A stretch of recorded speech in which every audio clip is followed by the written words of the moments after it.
everyone, Jacob Lickletter here with another reaction to Series 12. This week, Fugitive of the Judoon. Um, now, uh,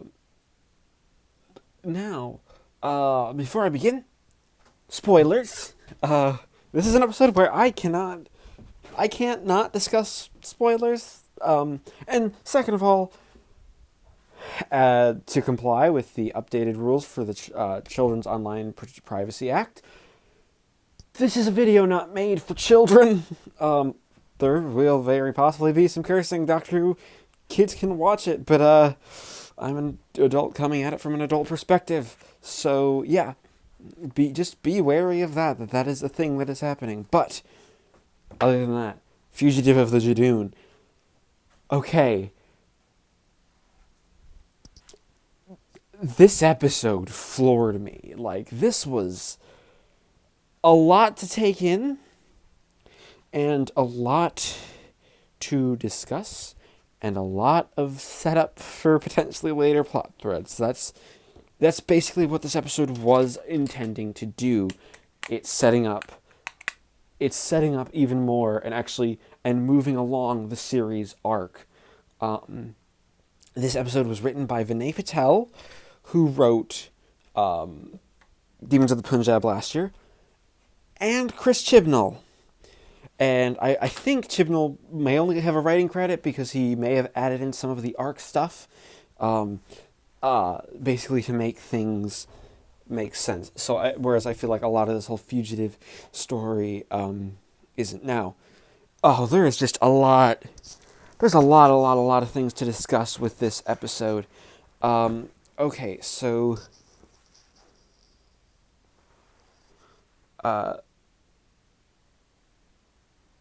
one of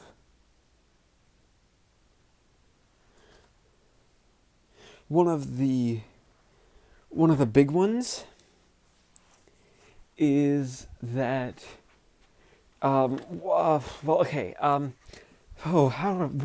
problem is I don't know where I want to start.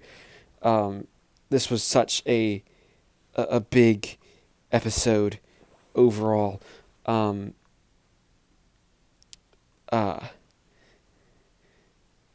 Maybe I'll just be starting with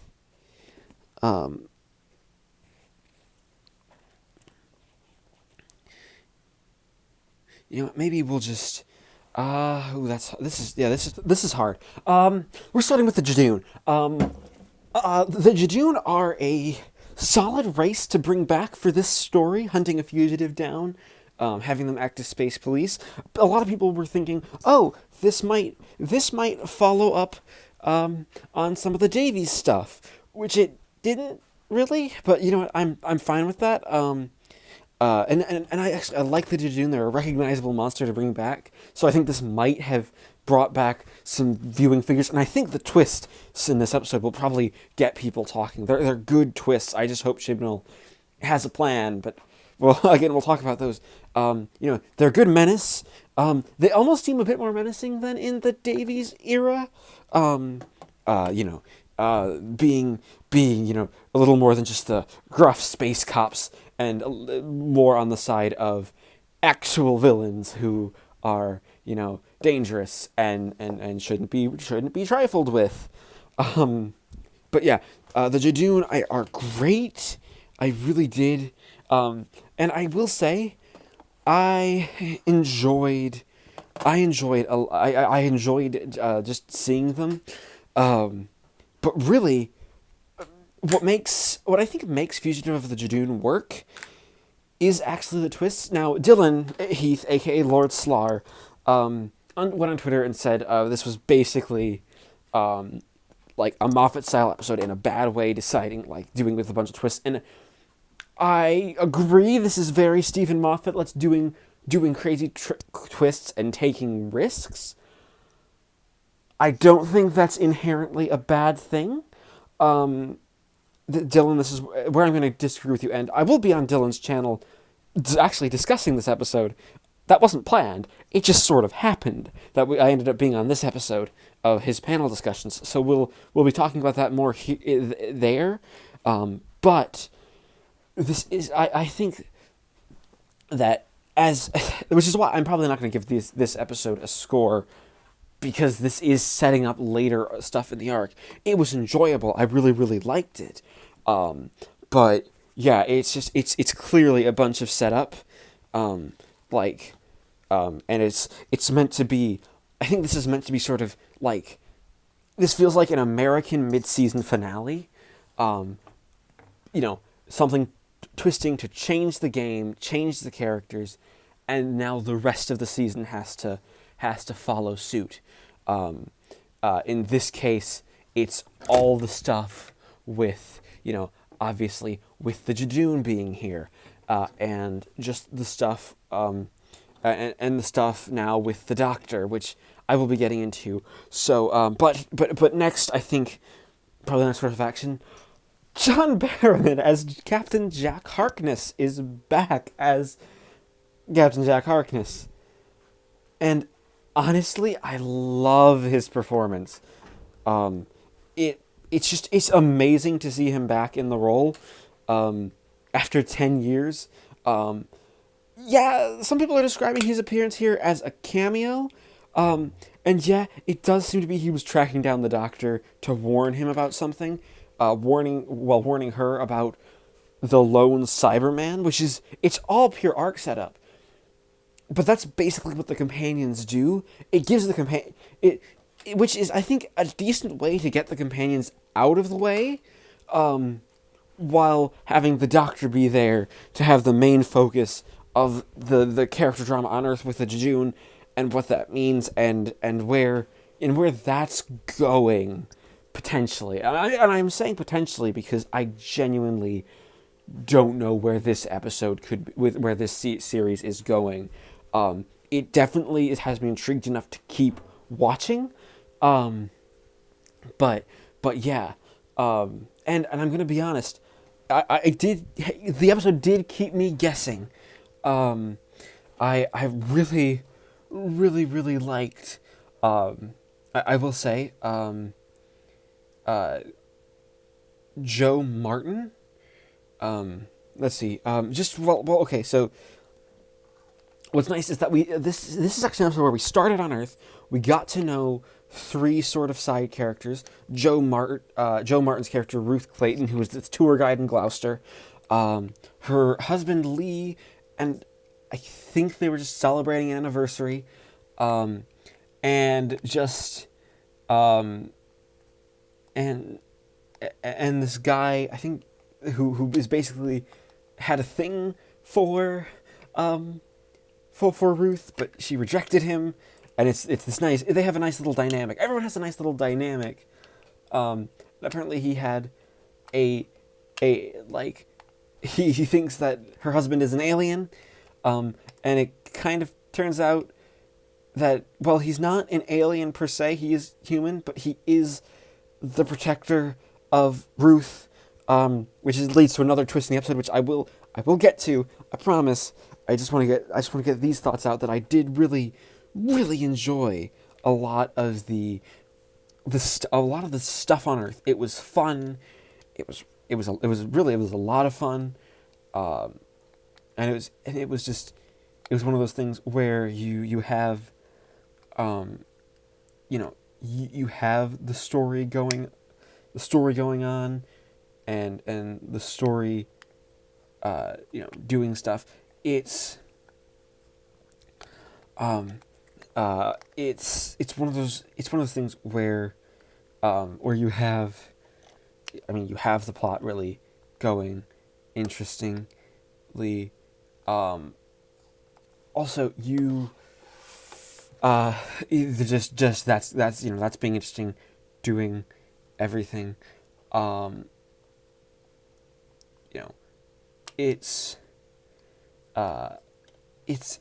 also just an episode that I think it just did a good job of doing this type of story and being interesting, and having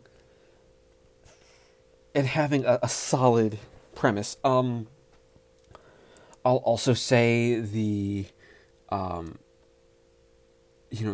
story. Once we get off of Earth, once we get off Earth, you get something really interesting and really really fun. Um, you get you get the story moving on. I will say that this is a this is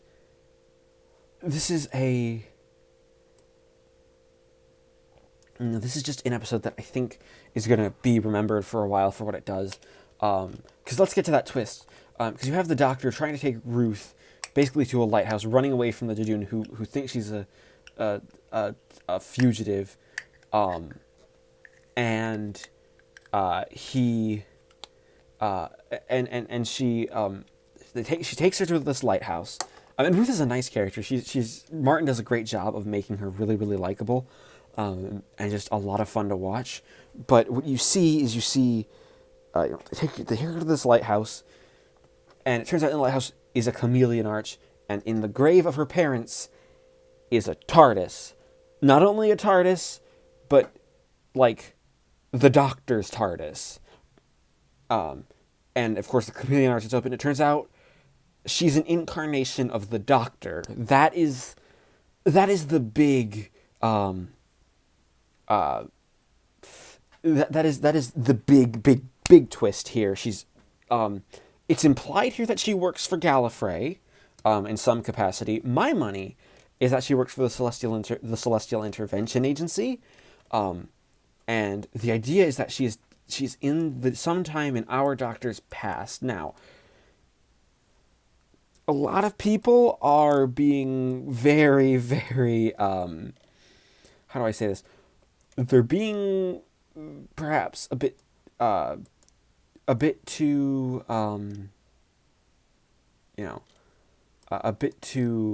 I don't want to say worried about this, because we don't know how she fits in. People are saying, oh, it's ruining William Hartnell's legacy. I don't necessarily think it is, because here's what I wonder. I think she might not be playing the Doctor. I think she's playing the other. As in, one of the founders of Time Lord Society is explored in the Virgin New Adventures.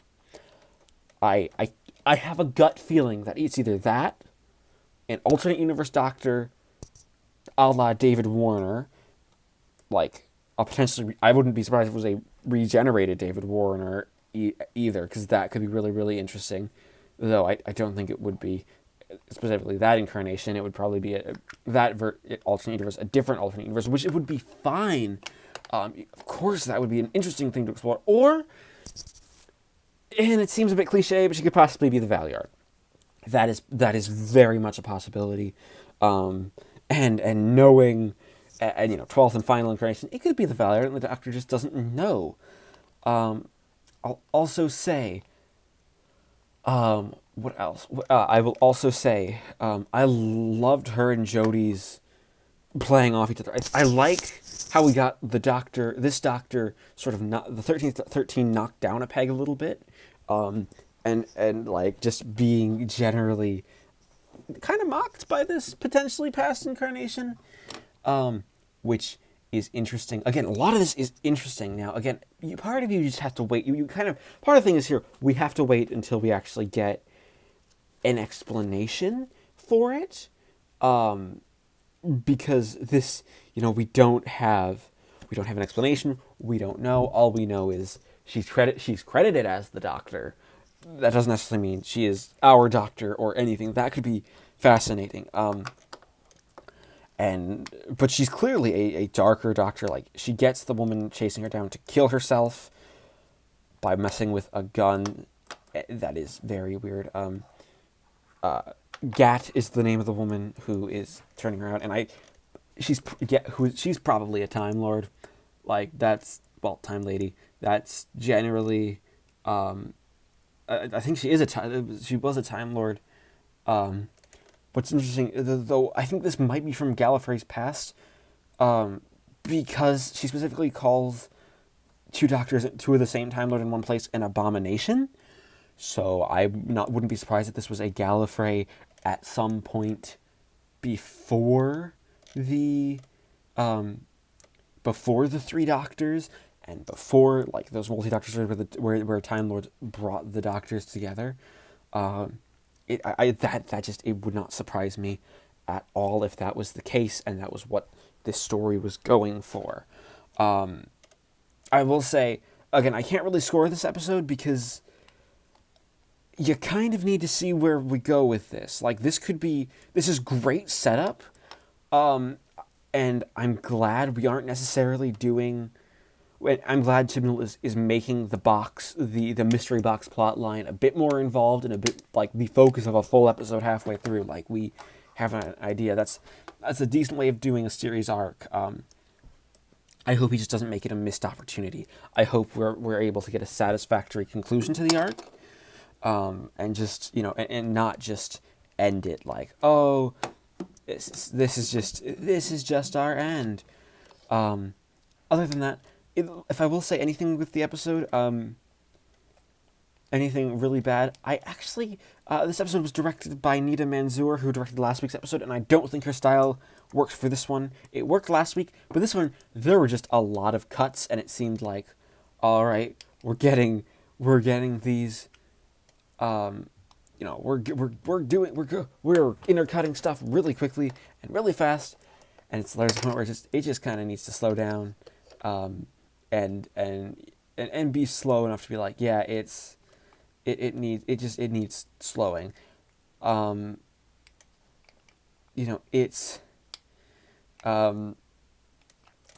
what was nice, actually, I will say, what was also nice is at the end, you have the Doctor basically explaining herself to her companions, and also we get a lead into next week's episode. So, I will say, I definitely enjoyed the episode. I thought it was good. But yeah, it's good. I enjoyed it. I hope it makes me intrigued to see where we're going. I hope we do a good job. It's good. So yeah, of course, let me know your opinions in the comments. Let's get a conversation going. Like and subscribe if you haven't already, and hit the bell. And for these, I'll see you next week.